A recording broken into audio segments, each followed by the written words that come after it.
I would like the community to look at my work and be reminded of what we once held onto, of what helped us to coexist, such that in the next 50 years, when someone looks at this piece, they are reminded, they are brought back home.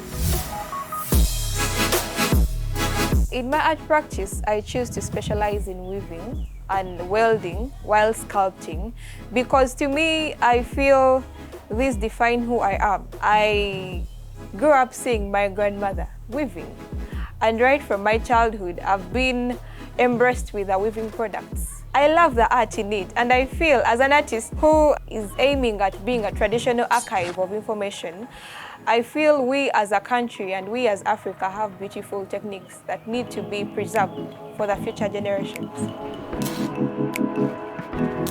To me, welding is the first stage before I do weaving. I deal with monumental pieces. I do architectural sculpture. And the size of my pieces always call for a strong skeleton. They always call for a strong armature. When people see me welding, they get amazed. But when it comes to me as a person, I feel it's more than the gender aspect. To me, it's the end product that matters most. And as soon as I switch on the machines, to me, the whole world just shuts down. And I love the way how the sparks ignite the energy within me, ignite the creation ability within me to bring what I have in my mind onto board. So I use materials like rattan canes. In Uganda, they are called enga. These are got from swamps, and these have been locally used to make chairs, to make baskets, to make a lot of household items. I also use banana fibers in my weaving, and to me, I feel this puts out my message clearly of being a traditional archive in my artwork. I also collect polythene and use it to do weaving as a way of protecting my environment from soil exhaustion, environmental degradation, to mention but a few hazards that come along with dumping it hazardly. This is how my rope looks like. It's a collection of color, it's a collection of interweaving and interlacing. People that purchase these are mainly fashion designers and then some installation artists. And even me myself, I use this in my sculpture piece. This here is one of the installations that represent many of the materials that I've briefed you about. It has polythene bags, it has rattan canes, it has plastic, metal, to mention but a few. So this piece here is inspired by a weaver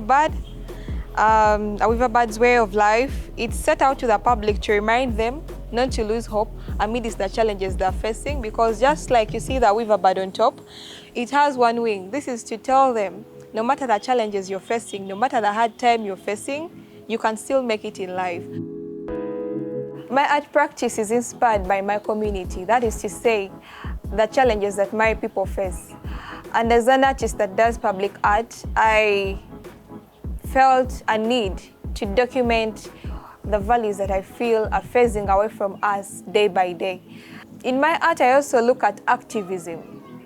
While addressing activism, I inspire the community, I sensitize the community, I cause them to act, to say no to certain things that I feel are not right. For example, I've dealt with concepts like women empowerment, women inclusion, say no to modern slavery, to mention but a few.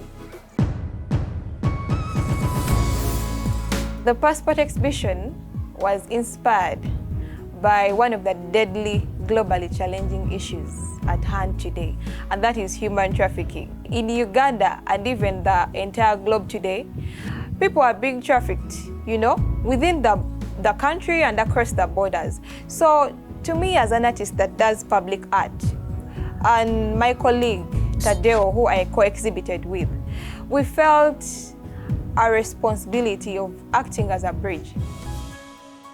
To conceptualize the passport exhibition, we had to first meet with the victims of human trafficking. They briefed us in depth about this matter. Under the guidance of this information, we embarked on studio experimentation and exploration. At the start of the exhibition, I had mixed feelings. I was a little nervous, a little scared, because this was like one of my first joint exhibition where we were only 2 people.